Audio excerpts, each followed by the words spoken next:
It begins with a sound, the faint hiss of an old photograph being unsealed. A sheet of glass slides free from its sleeve, revealing a face frozen in time. The year is 1903's. The girl, no older than 9, sits perfectly still. White dress, lace collar, ribbon in her hair. Her expression, calm, almost innocent, but her eyes, they hold something else. At first glance, it's just another faded portrait, the kind you'd find buried in the attic of a forgotten house. But when the image is magnified, when the camera slowly tightens on her eyes, the silence fractures. In the glossy reflection of her pupils, there's movement. A silhouette, faint, distorted, standing just behind her. No other figure appears in the frame, no trace of anyone else in the room, and yet there it is. Something tall, something watching. For over a century, the photograph has circulated through hands that shouldn't have touched it. Historians, collectors, digital archivists. Each time, the same story surfaces. The longer you stare, the more the photo changes. Some claim the reflection shifts slightly when the lights go out. Others insist that the girl's eyes begin to glisten, as if wet again. And then there are those who say, if you look long enough, you'll see your own outline appear in her gaze. It's been called a hoax, a trick of exposure, a ghost trapped in a moment that refused to die. But one thing is certain. Whoever took that photo in 1903's captured more than an image. They caught something that was never meant to be seen again. Welcome to Truth Uncaged. There are photographs that document history, moments, faces, fragments of time. And then there are photographs like this one, images that should not exist. Tonight, we're not just examining a century-old portrait. We're entering a place where light and memory intertwine, where something ancient lingers inside the silver grains of film. For decades, experts have tried to explain it. Optical illusion, faulty development, an accidental double exposure. But none of those theories can explain what happens when you look close enough. When you truly stare into her eyes, you'll notice it soon. The reflection, the shadow, and the feeling that something inside that photograph is aware of you. This story isn't just about the girl in white. It's about what she saw in the final seconds before the camera flashed, and why the man who took the photograph vanished 2 days later, leaving behind only this haunting image. So before we begin, pause for a moment. Look carefully. Ask yourself, what if photographs don't just capture light, but the last trace of something trying to escape it? Because by the end of tonight's story, you'll understand why every institution that studied this portrait quietly destroyed their files, and why, even now, no one dares to display it again.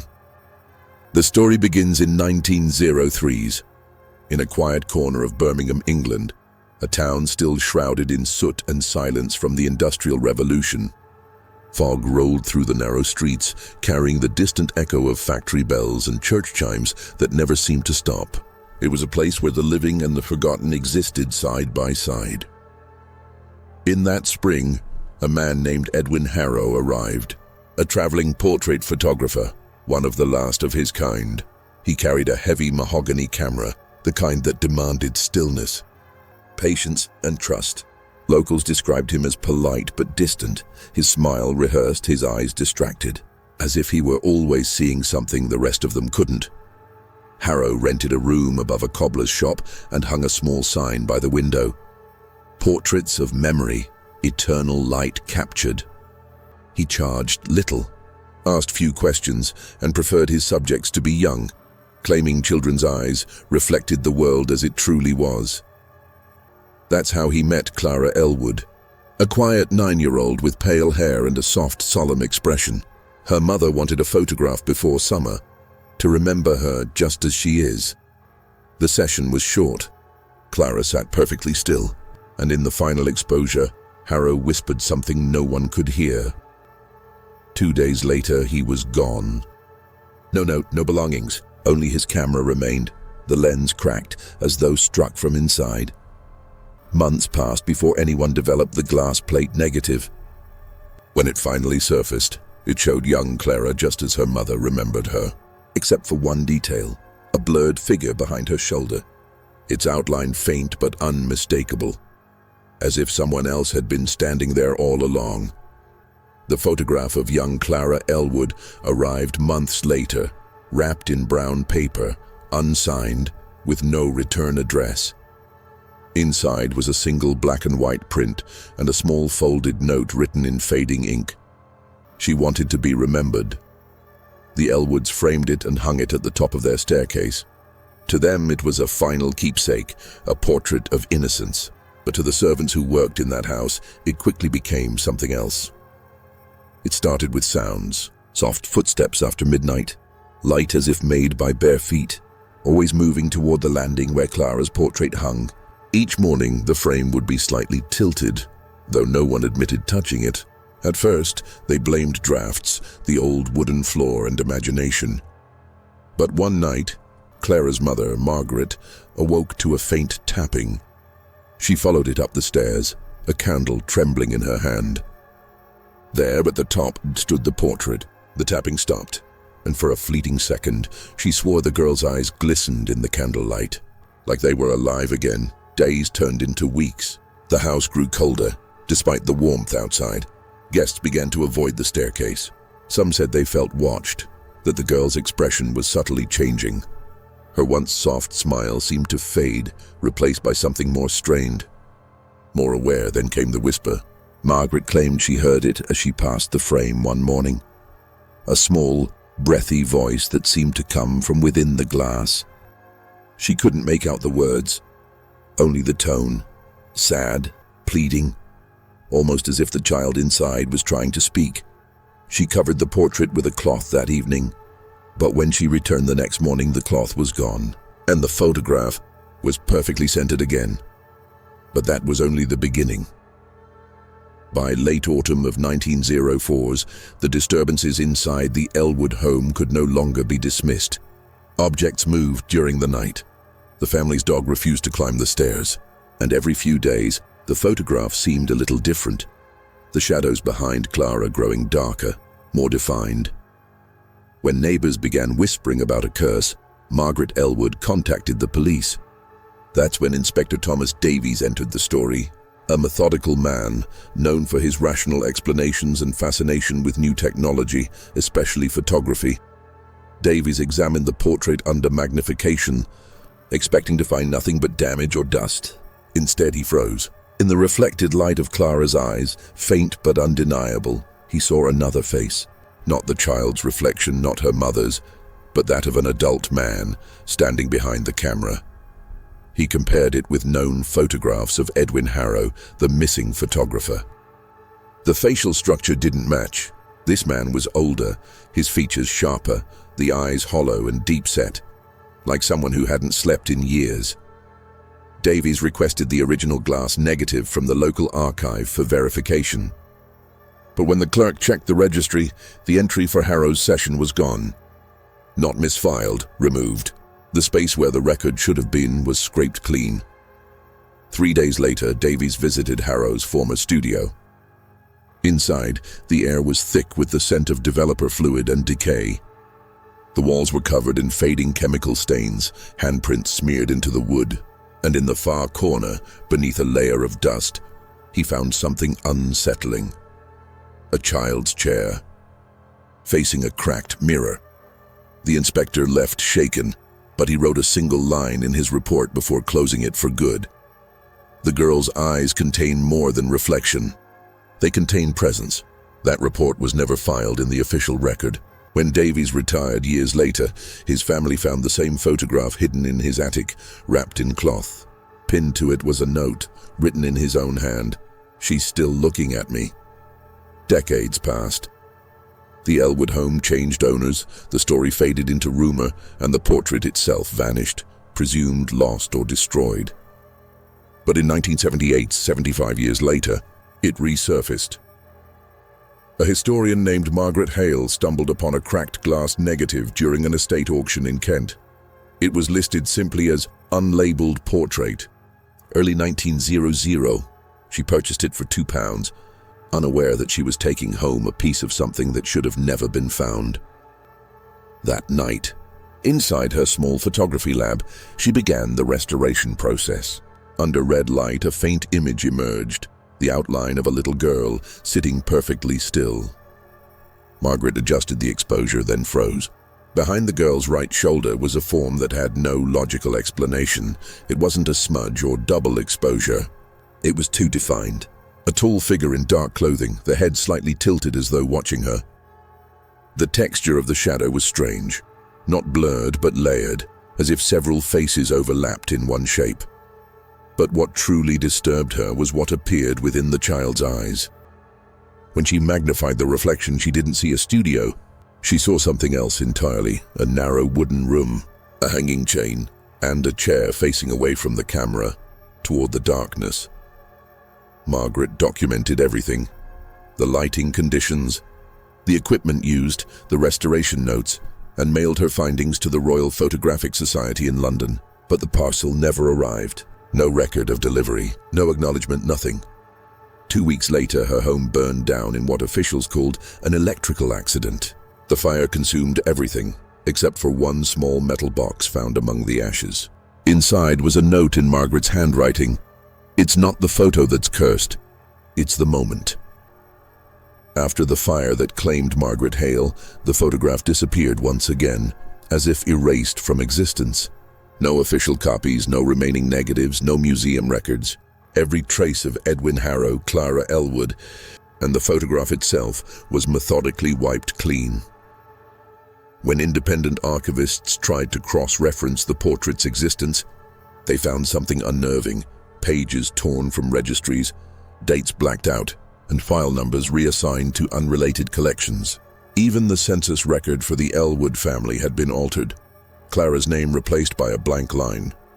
It was as though history itself was rewriting the story, line by line. Then, nearly a century after it was first taken, the image returned.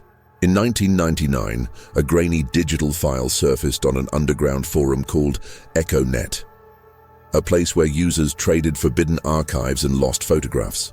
The uploader claimed it was recovered from an abandoned attic in Kent, wrapped in fire-damaged paper. For a few hours, the image spread across the forum. Those who opened it reported the same experience: a flicker on their screens, a momentary static sound, and the uneasy sense that the girl's eyes were fixed directly on them. One user wrote, "It feels like she's alive, like she's seeing me through the screen." Within 24 hours, the thread vanished.